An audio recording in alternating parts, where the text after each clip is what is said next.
दोस्तों, मैं आपको सुनाने जा रहा हूं अपनी मंडली की सदस्य छवि निगम की लिखी कहानी हिसाब किताब। जैसे जैसे शाम ढल रही थी, मेरे आसपास शोरगुल और गहमा गहमी बढ़ रहे थे। दिल्ली के इस मुखर्जी नगर इलाके में ज़्यादातर लड़के लड़कियां सिविल सर्विसेज की तैयारी करने आते थे। इसलिए ज़्यादातर घरों के बाहरी हिस्से भी किसी न किसी कोचिंग सेंटर, पीजी, छोटी मोटी दुकानों या फिर काम चलाऊ रेस्टोरों में तब्दील हो चुके थे, जिनमें मेरा भी रेस्टोरेंट शामिल था। इस वक्त मेरी निगाहें डूबती शाम के आसमान पर टिकी थीं। वहाँ दो पतंगें अटखेलियां कर रही थीं। जिस होशियारी से लाल पतंग उड़ाने वाला काली पतंग को चकमा दे रहा था, मुस्कुराते हुए मेरी आंखें नम हो रही थीं। अपने बेटे मुराद की याद आ रही थी। बात बात पर उसका खिलखिलाना, उसकी आंखों की शरारती चमक याद आ रही थी। अब्बू, आपका क्या काम कर दूं? पूछते थकता नहीं था। जितना तेज पढ़ाई लिखाई में था, उतना ही पतंगबाजी में। तभी काउंटर पर समोसे छोले का एक और ऑर्डर आया तो एक नज़र भारी भरकम कढ़ाई में समोसे छानते कारीगर पर डालकर मैंने दोबारा उन पतंगों को देखा तो धक रह गया। लाल वाली पतंग कट के लहराती हुई नीचे गिर रही थी। इसी पल मेरे पीछे वाले दरवाजे से एक दबी हुई चीख उभरी। काउंटर के पीछे वाले दरवाजों से मैं जल्दी से घर के अंदर चला गया। वहां दुपट्टे के छोर को मुंह पे दबाए मेरी बीवी रेहाना भी उसी कटी पतंग को ताक रही थी। क्या हुआ रेहाना? मैंने उसका हाथ सहलाते हुए पूछा तो वो चौंक गई। 46 की उम्र को छूती उसकी आंखों के नीलेपन ने एक बार फिर मुझे बांध लिया। उसकी आवाज में ढेरों वो आंसू छलक पड़े जो अब तक बहे नहीं थे। वो अपने मुराद की पतंग। मैंने उसकी शफाक पेशानी पर पड़ते बल को चूम लिया। अरे वो मुराद की पतंग थोड़ी थी रेहाना। और तुमने अपनी दवा तो खा ली ना? उसने आगे कहा। पता है, आज दोपहर रिजल्ट आ गया। अब मुराद भी आ जाएगा ना? आज बहुत दिल घबरा रहा है मेरा। मैं चुपचाप उसकी कलाई के सुनहरे कंगन पर उंगली घुमाने लगा। आज सिविल सर्विसेज एग्जाम्स के प्रीलिम्स का नतीजा आया था, लेकिन ये रेहाना ने कहां से सुन लिया? शायद 3 साल पहले का वो वक्त उसके उलझे हुए जहन में फिर लहक गया था। तब जब हम अपने बेटे के इसी एग्जाम में कामयाब होकर लौटने की राह देखा करते थे। वो बेटा जो जरा सी नाकामयाबी नहीं झेल पाया था। महज 22 साल का हमारा इकलौता बेटा, जिसके बेजान जिस्म की शिनाख्त के दर्द से हम आज तक उबर नहीं पाए थे। रेस्टोरेंट चलाने के बहाने मैं अपना मन उलझाए रखता, लेकिन डिप्रेशन के भुलावे में डूबती उतराती रेहाना आज भी उसी शिद्दत से मुराद का इंतजार किया करती थी। खिड़की के पल्ले बंद करते हुए मैंने उसका ध्यान बटाने को पूछा, आज क्या पकाया? बता देता हूँ, जोर की भूख लगी है मुझको। वो मुस्कुरा दी। मेज पर ढके थाल की तरफ इशारा करते हुए बोली, कढ़ी चावल, अपने मुराद की पसंदीदा। अचानक मुझे याद आया, ये तो आकाश का भी फेवरेट खाना था, जिसे मैं बहाने से उसकी टेबल पे भिजवा दिया करता था। लेकिन आज वो भी रेस्टोरेंट में नहीं आया था। क्यों? मेरा दिल एक अनजानी आशंका से धड़कने लगा था। वो लड़का आकाश, जिससे मेरा रिश्ता केवल इतना सा था कि वो रोज़ाना मेरे इस छोटे से रेस्टोरेंट में चाउमीन या समोसे खाने आता था, उसका ख्याल जाने क्यों मुझको बेचैन कर रहा था। दीवार घड़ी अब 8 बजा रही थी। मैंने अपने माथे को हौले से दबाया। आज वो आया क्यों नहीं? वैसे हो सकता है कि इम्तिहान की कामयाबी के बाद दोस्तों ने उसको घेर लिया हो, या वो घर फ़ोन करने लगा हो और उसी में वक्त लग गया हो। इस ख्याल ने मुझे कुछ राहत पहुंचाई। रेहाना की बातों पर हाँ हूँ करते हुए मेरी निगाहें उसके पीछे दीवार पे लगी मुराद की फोटो पे चली गई। कैसी जीती जागती सी थी ये तस्वीर। चौड़े माथे पर झुके आते काले चमकीले बाल, फैशन के चक्कर में जिनकी सामने वाली लट उसने सुनहरी रंगवा ली थी, जिसपे मैंने झूठ मूठ उसके कान उमेठे थे और रेहाना ने उसकी बलाएं ली थीं। चेहरे पे मेरी जैसी ही दाढ़ी थी। हालांकि मेरी तो खिचड़ी और बेतरतीब हो चली थी, पर उसकी किसी लेटेस्ट स्टाइल में हमेशा संवरी रहती थी। आंखें उसकी रेहाना जैसी ही बड़ी और घुमावदार पलकों वाली थीं। मुस्कुराता था तो अपनी दादी की तरह गालों में गड्ढे पड़ते थे। अब्बू कह के वो अपने खास अंदाज में ठुनकता तो मेरा जी करता आसमान के चांद तारे तोड़कर उसके लिए ले आऊं। आखिर दफा घर से जाते वक्त हुलस कर कह गया था, प्रीलिम्स तो क्वालिफाई कर ही लिया, अब बस मेंस और इंटरव्यू बचे हैं। इस बार जरूर क्लियर कर लूंगा, फिर सबसे पहले आप दोनों को हज पे ले जाऊंगा। लेकिन कुछ ही दिनों बाद मुझे उसकी मैयत को कांधा देना पड़ा था। एक बार फिर मेरा दिल निचुड़ता हुआ हलक तक आने लगा तो उठकर मैंने खिड़की खोल दी। थोड़ी हवा गटकी, आसमान से थोड़े और सब्र की दुआ मांगी। आंसुओं से धुंधली आंखों से तारों में मुराद को खोजा और कोई करोड़वीं बार मन ही मन फिर वही सवाल पूछा, इतना कमजोर कैसे हो गया था मेरा बच्चा? क्या एक इम्तिहान में नाकामयाब होना उसके अम्मी अब्बू के प्यार पे भारी पड़ गया था? फंदे पे लटकते हुए उसे ये ख्याल नहीं आया कि अपने साथ वो हम दोनों की सांसें भी घोट रहा था, कि उसके जाने के बाद उसके अम्मी अब्बू जीने के नाम पे बस पल पल मरते रहेंगे। हाथों में दर्द महसूस हुआ तो मैंने चौखट पर से अपनी पकड़ ढीली की। शायद बांह की नस चढ़ गई थी। मेरे पीछे मुराद की बनियान के गले के पीछे एक छोटा सा एम काटती रेहाना बड़बड़ाती जा रही थी। हमेशा अपने कपड़े दूसरों से घसड़ पसड़ कर लाता है, अब देखती हूँ दिल्ली जाके अपना एक भी कपड़ा वो कैसे घुमाता है। धीरे से उठकर दरवाजे से रेस्टोरेंट में आते हुए मैं बुदबुदाया, अब तो अपना बेटा ही गुम चुका रेहाना। फिर आंखें पोंछते हुए मैं चौंक गया। कोई और कस्टमर आकाश वाली खाली टेबल की तरफ बढ़ा जा रहा था। रुको, मैं चिल्लाया, वो रिजर्व्ड है।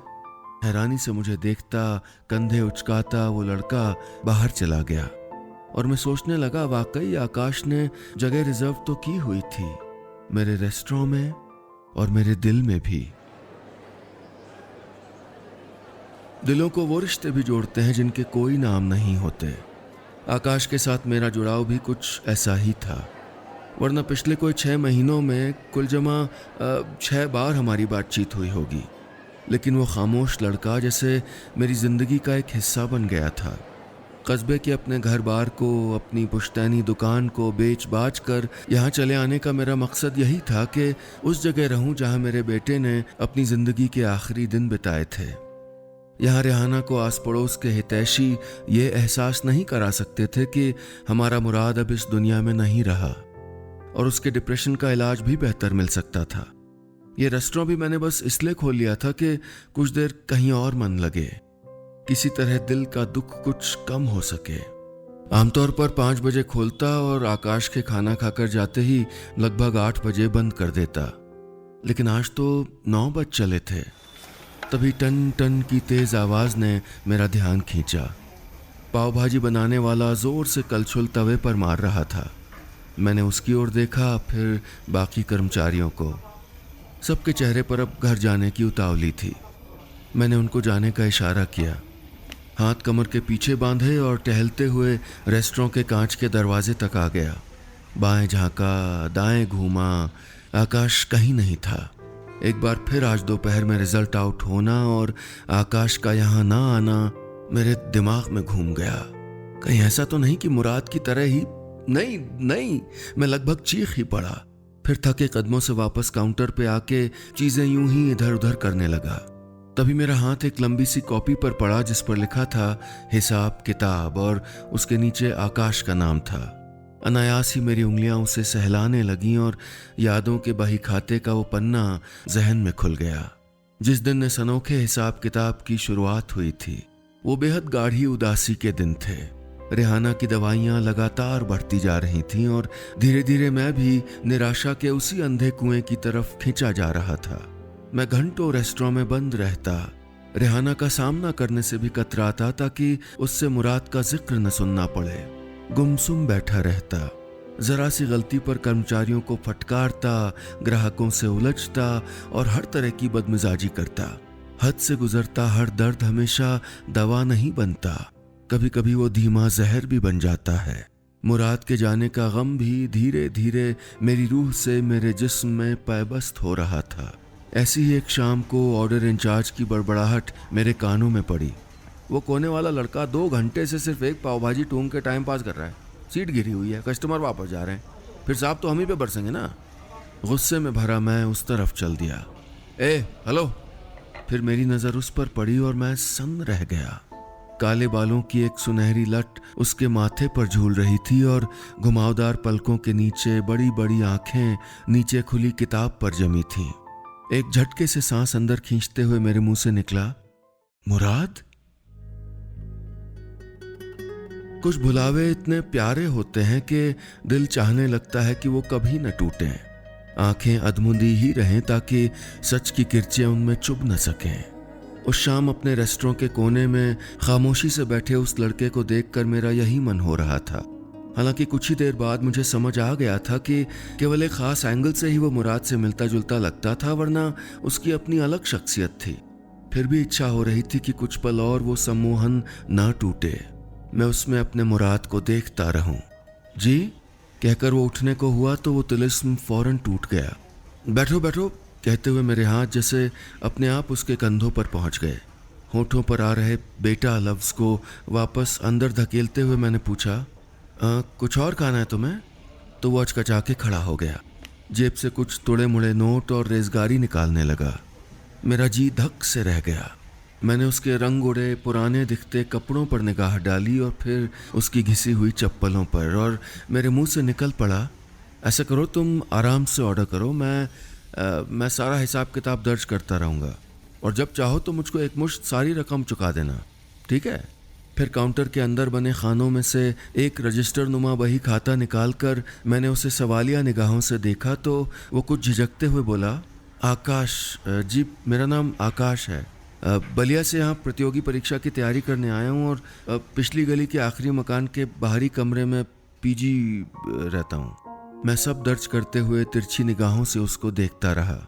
वो ध्यान से रेस्टोरेंट में लगे रेट कार्ड को देख चुकने के बाद चेहरा झुकाए उंगलियों पर कुछ जोड़ घटा रहा था। उसके सूखे होंठ और चाउमीन की प्लेट की तरफ बार बार जाती निगाहें मुझसे छिपी नहीं रह पाईं। मेरी आंखें धुंधला आईं। एक बारगी लगा जैसे आकाश की जगह मुराद खड़ा हुआ हो। मैंने गला साफ किया। वो पहली बार आए कस्टमर को हम फ्री में खिलाते हैं और फिर रेगुलर कस्टमर को डिस्काउंट भी देते हैं। फिर अपने कर्मचारियों के चेहरे पर छाई हैरत को पूरी तरह नज़रअंदाज करते हुए उसके लिए ज़बरदस्ती चाउमीन और मोमोज भिजवा दिए। उसके बाद वो लगभग रोज़ाना आने लगा। धीरे धीरे रेस्टोरेंट में वो सारी नोटिसेस हटती चली गईं जिन पे लिखा होता था, यहाँ उधारी मना है, फालतू बैठने के एक्स्ट्रा चार्जेस होंगे, कृपया शोर न मचाएं, वगैरह वगैरह। मेरे इर्द गिर्द मुलायमियत पसरने लगी। आकाश के बहाने मुझे अब शामों का इंतज़ार रहने लगा, और अब की उसे भरपेट खिलाने के लिए क्या नया बहाना बनाऊं, ये सोचते हुए मेरी आंखों की चमक बढ़ने लगी। स्पेशल जोड़ने के लिए मैंने दिवाली, ईद, गुरुपर्व, नौरोज, ओणम, पोंगल, नवरात्रि, ईस्टर, क्रिसमस के साथ साथ पड़ेवा, एकादशी, अमावस भी नहीं छोड़े। आकाश के माथे की सुनहरी लट उसकी पलकों को छू जाती और मेरे सीने में जमा ग्लेशियर आंखों के रास्ते जरा और रिस जाता। एक रात रेहाना कुछ बुदबुदा रही थी तो मुराद का नाम सुनकर जाने क्यों मैंने पीठ नहीं की। रेहाना की ओर सरक कर उसकी गोद में सर रख दिया। उसकी उंगलियां मेरा सर सहलाने लगीं। उस वक्त बच्चों की तरह फूट फूट के रोते हुए पहली बार अंदर से मैं बेहद हल्कापन महसूस कर रहा था। कभी कभी लगता है कि आसमान सिर्फ एक सूनापन है और जमीन जैसे दर्द में लिखा गया कोई हर्फ। जिंदगी का मतलब सांसों का किसी मजबूरी के तहत घिसटना है और उम्र का बीतना यानी एक थके हुए जिस्म का बोझा ढोते चले जाना है। लेकिन फिर अचानक कहीं से रोशनी की एक चमक आती है, कोई हाथ बढ़कर हमारी लड़खड़ाहट को सहारा देने लगता है और ये एहसास होता है कि नहीं, कहीं कोई है जिस तक हमारी दर्द भरी सदा पहुंच रही है। आसमानों के पार कोई तो जरूर है जो हमारी तकलीफ महसूस कर रहा है, जो हमारी घायल रूह को राहत देने की कोशिश कर रहा है। मुराद को खो देने के बाद आकाश का आना ऐसा हुआ मानो मुझ पे राहत की बूंदें बरस गई हों, मानो किन्हीं अनदेखी हथेलियों ने मुझे थाम लिया हो। मेरी जिंदगी का सूनापन छटने लगा था। धीरे धीरे मैंने बक्सों में बंद मुराद के कपड़े, तस्वीरें और उसका बाकी सामान बाहर निकालना शुरू कर दिया था। अब रेहाना उन्हें सहेजती, मुराद की बातें करती तो मेरे जख्म उतना नहीं टीसते। फाहे की तरह मेरी आंखों के सामने आकाश का चेहरा आ जाता। अब उसके लिए दुआ करने का दिल करने लगा था। कभी कभी अब तो मैं और कामगारों से भी हल्की फुल्की बातें करने लगा था। कस्टमर्स को देखकर मुस्कुराने की कोशिश भी करने लगा था। दिल में आता आकाश भी किसी तरह मुस्कुरा दे तो मैं देखूं कि मुराद जैसे उसके गालों में भी गड्ढे पड़ते हैं क्या। लेकिन वो अपनी ही दुनिया में इतना खोया हुआ रहता कि उसका ध्यान बाहर की दुनिया की तरफ जाता ही नहीं। बस पढ़ाई पढ़ाई और सिर्फ पढ़ाई। सिविल सर्विसेज के प्रीलिम्स जैसे जैसे करीब आ रहे थे उसका जुनून बढ़ता जा रहा था। कभी कभी मुझे उसकी बहुत चिंता होती, डर भी लगता। दिनों दिन मुझे वो और भी मुराद सा लगने लगता। मैं उसके लिए चुपचाप कभी दूध भिजवा देता, कभी लस्सी। रेहाना का बनाया खाना भी उसके सामने रखवा देता तो वो चौंक जाता। मैं जल्दी से काउंटर पे जाके उसका हिसाब किताब लिखने लग जाता और सोच में डूबा वो चुपचाप खा लेता। चुपचाप उसे निहारते हुए मेरा मन तो करता कि उससे पूछूं, और बेटा घर में कौन कौन है? उनसे बात तो करते हो ना? अपनी खैर खबर तो देते रहते हो ना? पूछते तो हो कि अम्मी ने फिर से ये तो नहीं कह दिया कि आज खाने का मन नहीं? और अपनी दवाई लाना भूलकर पापा तुम्हारे लिए किताबें तो नहीं भिजवा बैठे? उन्हें एहसास तो है ना बेटा कि उनकी आंखें तुम्हारी राह देखा करती हैं? कहीं तुम दिन रात ये तो नहीं सोचते रहते कि जल्दी बड़ा अफसर बनकर मैं उनकी जिंदगी बदल दूंगा? कहीं इस सपने की अहमियत उनसे ज्यादा तो नहीं तय कर बैठे तुम? लेकिन मैं कुछ नहीं पूछता, नहीं कुछ कहता। जिस दिन उसकी पढ़ाई जल्दी खत्म हो जाती मैं स्टाफ को जल्दी छोड़ देता। अगर उसे देर हो जाती तो मैं चुपचाप रेस्टोरेंट का टाइम 1-1.5 घंटे बढ़ा देता, जैसे आज बढ़ा दिया था। तभी मैं चौंक के वर्तमान में आ गया।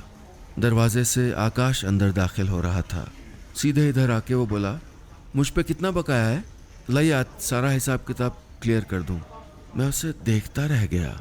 इस आकाश को तो मैं पहचान ही नहीं पा रहा था। कैसा लगता है जब आस का बुलबुला फूट जाए, उम्मीद का शीशा चटक जाए, जब खुद पर से ही यकीन उठ जाए।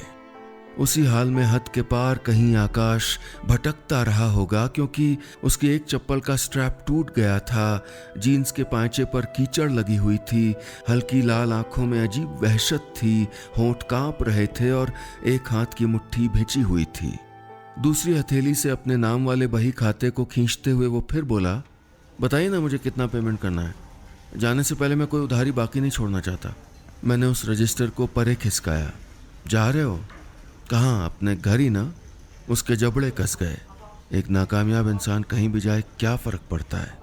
मैं सन्न रह गया। आज निकला हुआ रिजल्ट, उसकी नाकामयाबी, उसकी बदहवासी, आंखों में झलकती बेइंतहा तकलीफ, ये सब डर बनकर मुझको सहरा गए। हमारी पहली बातचीत ऐसी होगी ये कभी सोचा नहीं था मैंने तो कल्पना की थी कि कभी आकाश को वो समझाऊंगा जो मैं अपने बेटे को नहीं समझा पाया, कि अगर कोई सपना टूट भी जाए तो जिंदगी की डोर तोड़ी नहीं जाती है, दोबारा कोशिश करनी होती है या कोई दूसरा सपना सहेजना होता है। इंसान की सबसे बड़ी जवाबदेही उसके अपनों की तरफ होती है, क्योंकि बच्चे के किसी कायराना कदम उठाने के बाद वो भी जी नहीं पाते। मैंने सोचा था उसे सिखाऊंगा कि इन छोटे मोटे इम्तिहानों की कामयाबी या नाकामयाबी कभी भी असल जिंदगी में कामयाबी तय नहीं कर सकती। ये क्या? आकाश की हैरान आवाज पर मैंने देखा कि इस दौरान वो अपने हिसाब किताब के पन्ने पलट चुका था, वो जिनमें मैंने अलग अलग तरीके से अपने बेटे के लिए संदेशे लिखे थे। वो सब लिख डाला था जो मैं उससे कभी नहीं कह पाया था। बजाय चीज़ों की खरीद फरोख्त वाले दाम के, आकाश वाले इस झूठ मूठ के बही खाते में आंसुओं के असली धब्बे पड़े हुए थे।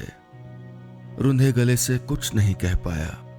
मैंने उसका हाथ पकड़ा और दरवाजे से अंदर घर वाले हिस्से में दाखिल हो गया। आकाश हैरानी से हर तरफ देखने लगा।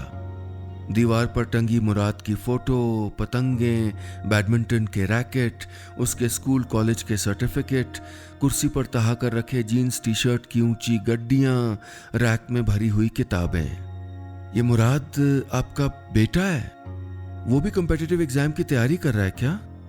तभी किचन से रेहाना निकल आई और हाथ में पकड़ी थाली मेज पे रखते हुए बोली, अरे आ गया मुराद, कितना इंतजार करवाया, चल अब जल्दी से खाना खा ले। आकाश को जैसे धक्का लगा, वो वहीं बैठ गया। उधर रेहाना लाड़ करते हुए, जाने क्या क्या कहते हुए आकाश के मुंह में निवाले रखने लगी।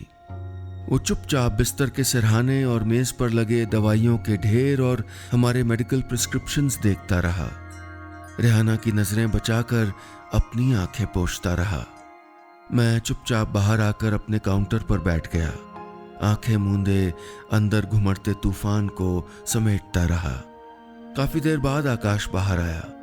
कुछ देर वो गुमसुम खड़ा रहा, फिर धीरे से मुस्कुरा दिया।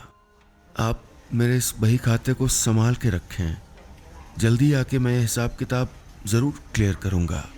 धुंधली आंखों से मैंने देखा कि उसके गाल पर गड्ढे नहीं पड़ रहे थे, लेकिन इससे उन दुआओं पर कोई फर्क नहीं पड़ा जो उसके लिए मेरे दिल से निकल रही थीं।